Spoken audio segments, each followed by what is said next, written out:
pada intinya Daniel menuliskan bahwa ilmu pengetahuan akan bertambah, dan kemudian oleh Isaac Newton diamini ataupun diakui bahwa firman Tuhan itu ya dan amin. Karena pengetahuan akan bertambah, maka sebagai ilmuwan, sebagai saintis yang takut akan Tuhan, maka Isaac Newton mengatakan bahwa nanti suatu saat, karena ilmu pengetahuan akan bertambah, manusia akan dapat bepergian dengan cepat sekali, ya, dan dapat menempuh kecepatan 50 km per jam.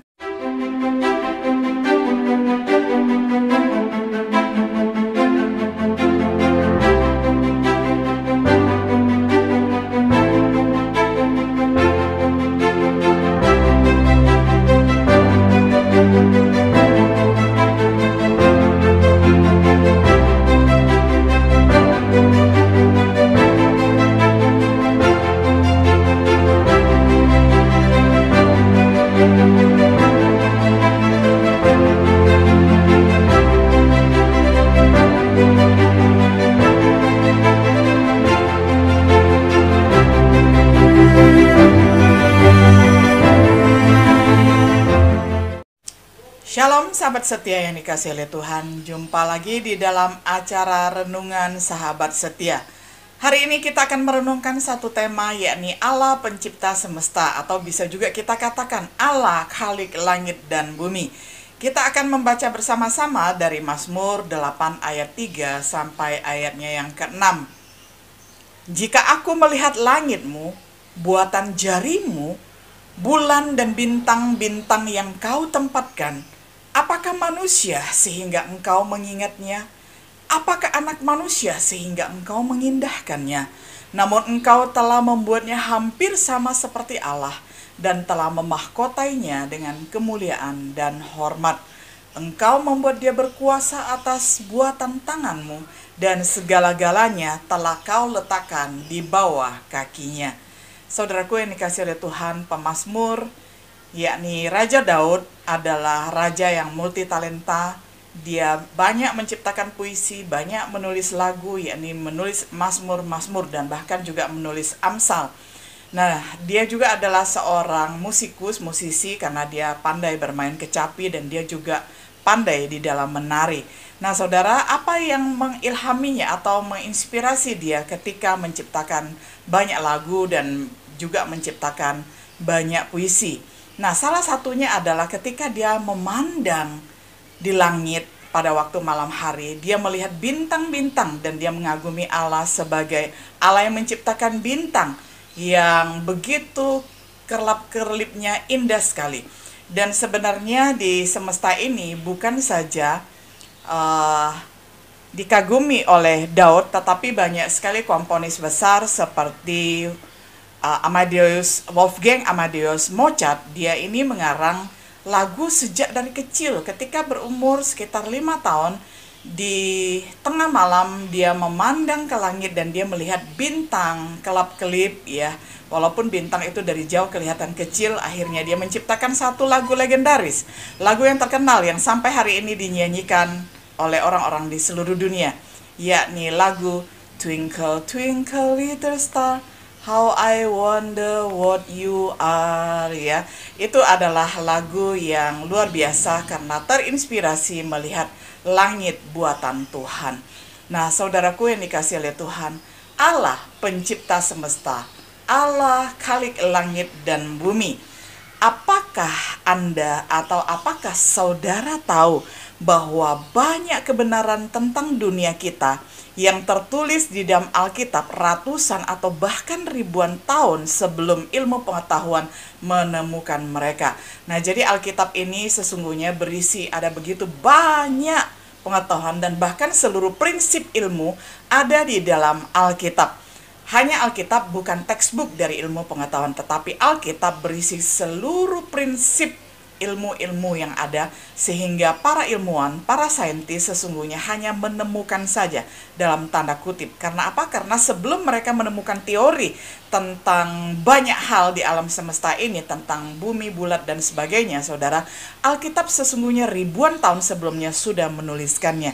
Jadi tinggal kita belajar Alkitab dan kita akan mengagumi bahwa Allah sudah memberi tahu kita jauh-jauh hari sebelumnya tentang betapa perkasanya dirinya, tentang betapa ajaib dirinya, dan betapa mengagumkan dirinya. Dan karena kebijaksanaannya, kejeniusan Allah, dia menciptakan semesta, menciptakan jagat raya, menciptakan bumi, dan segala isinya. Jadi tugas ilmuwan ataupun para saintis di dunia ini hanya menemukan kebenaran itu di dalam sepanjang berita Alkitab ataupun fakta-fakta yang sudah Alkitab beritahukan kepada kita. Nah, beberapa orang mungkin menyadari hal ini. Ada ayat-ayat dalam Alkitab yang sama dengan prinsip-prinsip ilmiah yang tidak ditemukan oleh para ilmuwan, sehingga ribuan tahun setelah Alkitab itu ditulis. Nah, berikut ini ada beberapa contoh, saudara. Jadi, sebelum para ilmuwan menemukan banyak teori ini dan itu, Alkitab sudah menulis ribuan tahun sebelumnya. Jadi sesungguhnya para saintis itu hanya menemukan saja ya teori-teori, sedangkan sebelumnya prinsip-prinsip tentang teori itu, prinsip-prinsip ilmu pengetahuan itu sudah termuat semuanya di dalam Alkitab. Nah, ini adalah contohnya, misalnya Christopher Columbus ya, ada fotonya bisa saudara lihat. Christopher Columbus yang hidup pada tahun 1451 sampai 1506, dia adalah ilmuwan yang menetapkan bahwa bumi ini bulat dan bergantung di angkasa. Nah, jadi ini adalah teori yang pada saat itu banyak ditentang oleh orang. Ya, jadi saat itu orang berpikir bumi itu datar, tetapi Columbus mengatakan bumi itu bulat. Kalau kita pergi dari timur, kita bisa kembali dari barat, kan begitu ya pembuktiannya. Nah, sesungguhnya kalau kita belajar Alkitab, Nabi Yesaya menulis pada tahun 700 tahun sebelum Masehi. Jadi lihatlah, kita bandingkan ya tahun penemuannya dengan Columbus yang mengatakan bumi itu bulat. Jadi Yesaya pada tahun 700 sebelum Masehi sudah menulis bahwa Allah bertata di atas bulatan bumi. Bisa saudara cek di dalam Yesaya 40 ayat 22. Bukankah ini mengagumkan sekali, saudara? Jadi Alkitab itu memuat fakta-fakta yang sangat mengagumkan sekali. Ini menambah akan rasa ketakjuban kita kepada pribadi Allah yang sudah menciptakan langit dan bumi. Allah pencipta semesta, Allah khalik langit dan bumi. Lalu yang berikutnya, saudara, sekitar 3000 tahun sebelum Columbus, juga sudah tertulis di dalam kitab Ayub, Allah membentangkan bumi pada kehampaan ya. Allah menggantungkan bumi atau membentangkan bumi pada kehampaan. Artinya apa? Kalau kita melihat atlas ya saudara ya, melihat atlas yang memanggul bulatan bumi di pundaknya, nah itu adalah berdasarkan pada dongeng orang Yunani. Nah, itu tidak menggambarkan kebenaran, karena yang benar adalah bumi ini bergantung pada kehampaan. Jadi tidak diletakkan, dia bertumpu kepada suatu tempat, begitu ya. Nah, jadi ini indah sekali, saudara. Allah menggantungkan bumi pada kehampaan, ya. Ini terdapat di dalam kitab Ayub. Nah, juga ketika kita bandingkan dengan perkataan Tuhan Yesus sendiri tentang kedatangan yang kedua kali itu, Tuhan Yesus merujuk adegan pada malam hari dan adegan pada pagi hari dan adegan pada siang hari ya. Jadi Tuhan Yesus mencatat, kalau kita periksa di dalam Lukas 17 ayat yang ke-14 sampai ayat yang ke-36, di situ dijelaskan dengan sangat jelas sekali bahwa pada waktu Yesus datang kedua kali, orang-orang yang mengetahuinya itu, ataupun orang-orang yang pada saat Yesus datang, ada 2 orang yang tidur, artinya pada waktu malam. Kemudian ada adegan pagi, yakni 2 orang perempuan yang sedang menggilang ya, yang sedang menggilang bekerja, itu pada waktu pagi. Dan adegan siang, yakni pekerja di lapangan. Nah, itu terjadi secara simultan, terjadi secara sekaligus. Artinya apa, saudara? Dalam waktu yang bersamaan mereka menikmati kedatangan Tuhan, yakni pada waktu malam, pada waktu pagi, dan pada waktu siang. Nah, ini tentu saja adegan ini merujuk kepada referensi bahwa bumi ini bulat. Nah, ini kan saudara ya. Jadi ini adalah fakta-fakta yang sangat mengagumkan tentang perihal bumi itu bulat. Lalu, kita melihat Alkitab juga menggambarkan tentang siklus hidrologi.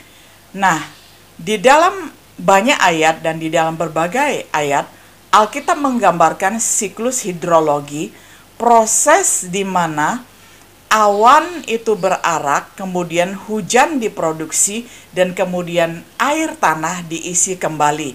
Nah, ilmu membuat penemuan yang sama di tahun 1600-an ya. Jadi para ilmuwan menemukan penemuan ini dalam tanda kutip ya, menemukan teori ini itu baru sekitar 4 ataupun menjelang 5 abad yang lalu tentang siklus hidrologi ya, bagaimana terjadinya hujan.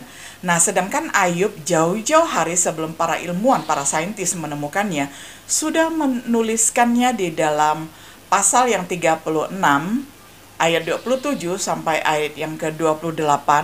Ia, yakni Allah, menarik ke atas titik-titik air. Jadi Allah yang menarik air itu naik, ya, titik-titik air itu naik menjadi uap, dan Dia memekatkan kabut menjadi hujan. Jadi sebelum hujan biasanya kan mendung ya. Nah, itu artinya kabutnya pekat ya, menjadi agak malam begitu ya, menjadi kehitam-hitaman ya, yang dicurahkan oleh mendung dan disiramkan ke atas banyak manusia. Saudara, bukankah ini adalah siklus hidrologi yang sangat lengkap yang dicatat oleh Ayub, dan ini sangat mengagumkan.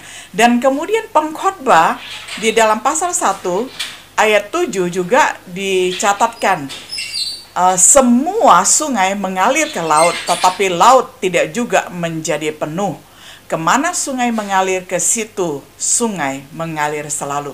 Nah, ini adalah siklus hidrologi tentang perputaran air ya. Kembali menjadi air, air berubah menjadi uap, dan kemudian menjadi mendung, kemudian menjadi hujan, kemudian kembali lagi tanah diisi. Nah, ini adalah satu siklus yang begitu luar biasa. Sebelum para ilmuwan menemukannya sekitar 4 ataupun 5 abad yang lalu, Alkitab jauh-jauh hari sebelumnya sudah memuatnya. Nah, bukankah Allah kita ini adalah pencipta langit dan bumi yang sangat mengagumkan? Wow, itulah kesenangan kita mempelajari Alkitab, saudara. Kita akan bertambah banyak sekali pengetahuan. Nah, sekarang kita lihat juga seorang tokoh yang terkenal, yakni Galileo Galilei ya. Galileo Galilei yang hidup pada tahun 1564 sampai tahun 1642 adalah orang yang pertama yang dalam tanda kutip menemukan bahwa jumlah bintang itu tidak terhitung. Ini adalah fakta yang telah ditetapkan dengan jelas oleh para ilmuwan modern yang masa kini mengatakan bahwa jumlah bintang itu tidak dapat dihitung. Pokoknya ada miliaran begitu ya. Nah, saudaraku yang dikasihi oleh Tuhan, kita melihat di dalam sejarah ada Johannes Kepler ya, ada astronom dari Denmark, ada astronom dari Yunani juga yang dulunya pernah menghitung jumlah bintang ya. Nah, Johannes Kepler pernah menghitung bintang, katanya ada sekitar 1005 bintang, dan kemudian astronom Denmark menghitung bintang jumlahnya 777 bintang. Kemudian astronom dari Yunani menghitung bahwa ada 1056 bintang. Nah, sekarang kita bandingkan dengan Yeremia yang menulis ya. Yeremia di dalam pasal 33 ayat 22 dikatakan, yakni 20 abad ya. Jadi 22 abad sebelum Galileo Galilei, Nabi Yeremia sudah menuliskan bahwa seperti tentara langit tidak terhitung. Jadi Yeremia ini mengatakan bahwa bintang-bintang itu adalah bagaikan tentara langit dan itu tidak bisa dihitung, saudara. Jumlahnya terlalu banyak, tidak terhitung.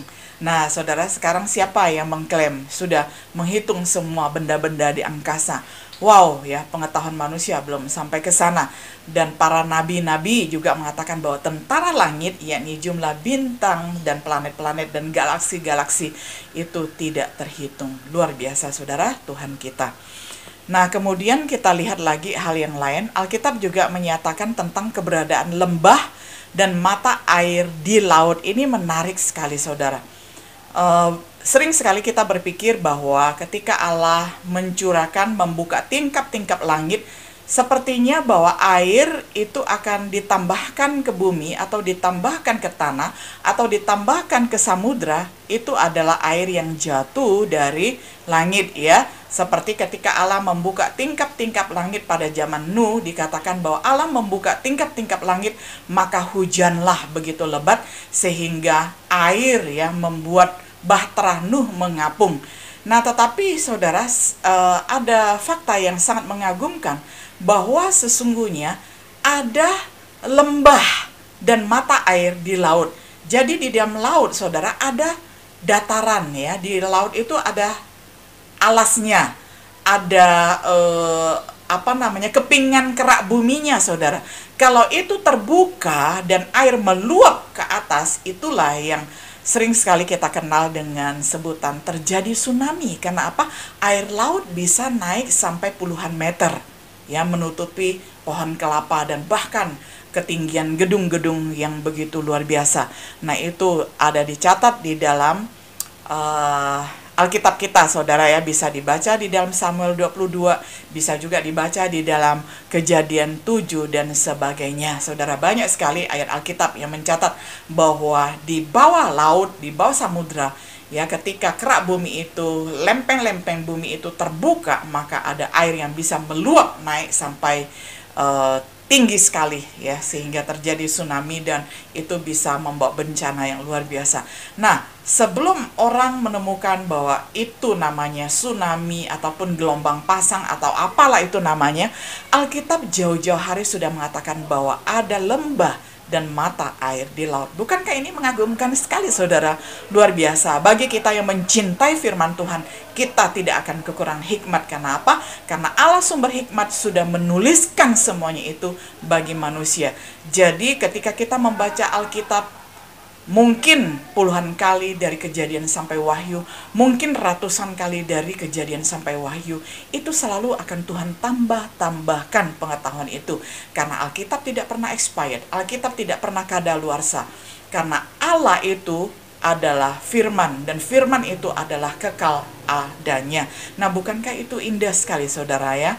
Allah adalah sang logos, dan logos itu adalah firman, dan makanya Alkitab itu kekal adanya. Langit dan bumi semua akan berlalu, tetapi firman Allah tidak akan pernah berlalu.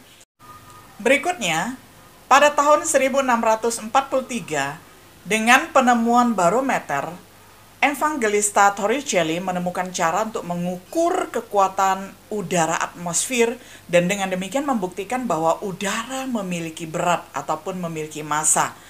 Puluhan abad sebelumnya, Ayub menulis, Allah menetapkan kekuatan angin. Itu terdapat di dalam Ayub 26 ayat yang ke-25. Ini sungguh luar biasa sekali, saudara, ya. Jadi puluhan abad sebelumnya, Ayub sudah menuliskan apa yang ditemukan oleh evangelista ini tentang kekuatan angin ataupun angin mempunyai massa.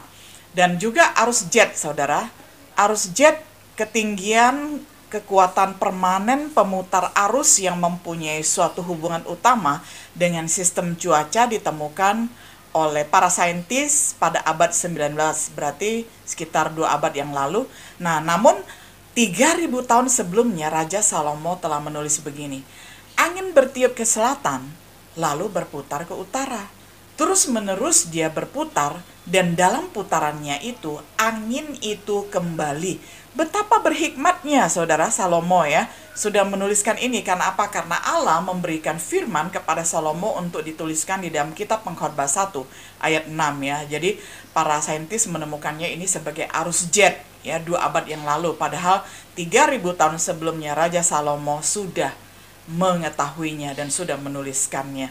Apalagi Allah yang menciptakan langit dan bumi ini, saudara ya, itu dia bukan hanya tahu, tetapi dia yang menciptakan semuanya itu.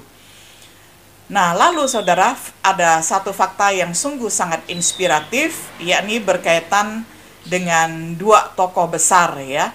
Tokoh besar yang pertama itu adalah Isaac Newton, yang pada abad ke-16 dia sangat mengagumi apa yang dia baca dari kitab Daniel 12 ayat 4. Di dalam kitab Daniel 12 ayat 4 dikatakan bahwa ilmu pengetahuan akan bertambah dan nantinya orang akan bepergian ya dengan satu kecepatan yang tinggi sekali ya. Jadi pada intinya Daniel menuliskan bahwa ilmu pengetahuan akan bertambah, dan kemudian oleh Isaac Newton diamini ataupun diakui bahwa firman Tuhan itu ya dan amin.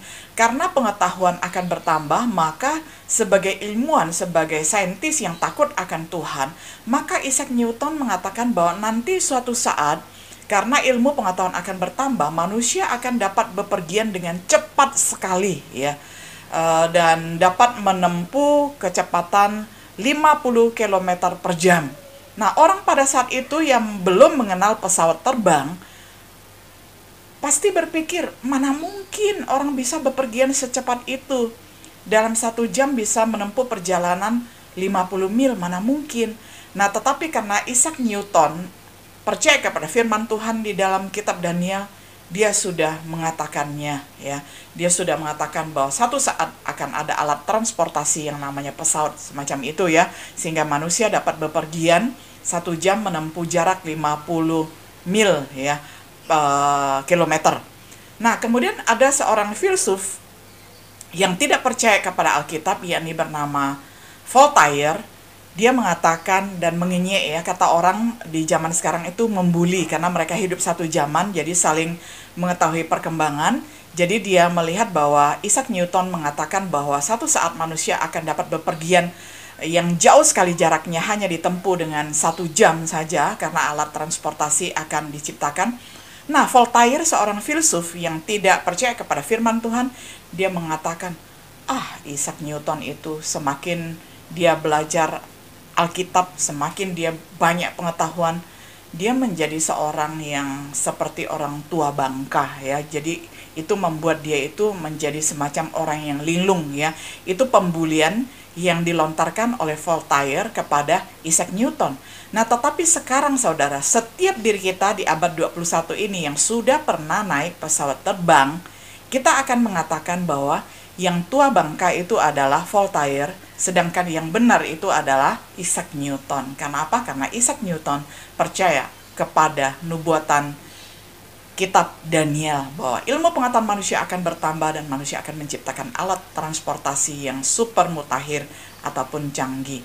Saudaraku yang dikasihi oleh Tuhan, hubungan yang benar antara ilmu pengetahuan dan Alkitab mungkin yang paling tepat bila disimpulkan di dalam kata-kata astronom Inggris, yakni John Herschel, yang hidup pada tahun 1792 sampai 1871.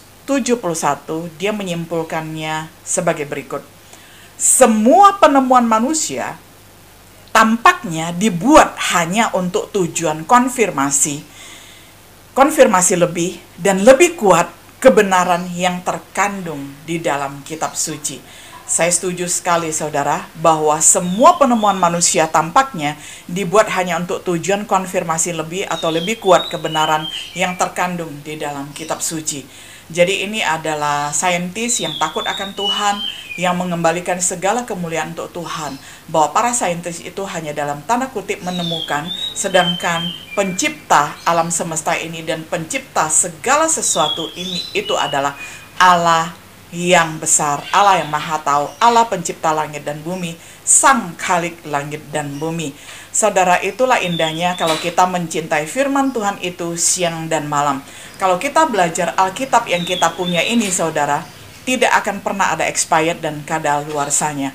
Pada suatu hari saya ditanya oleh seorang mahasiswa saya di kelas teologi, Ya, mahasiswa ini pintar, tetapi juga kadang-kadang keluar isengnya. Dia mengatakan demikian.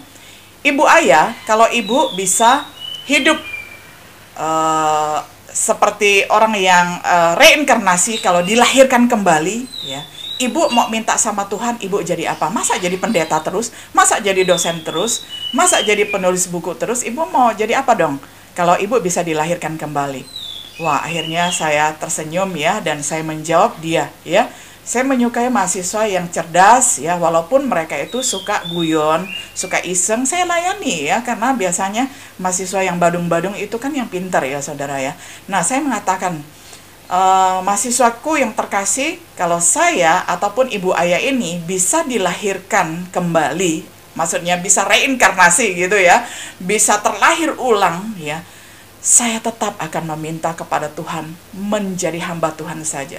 Ya, karena kenapa menjadi hamba Tuhan saja? Karena apa? Karena menjadi hamba Tuhan itu tugas utamanya adalah belajar firman Tuhan dan men-sharingkannya kepada orang lain.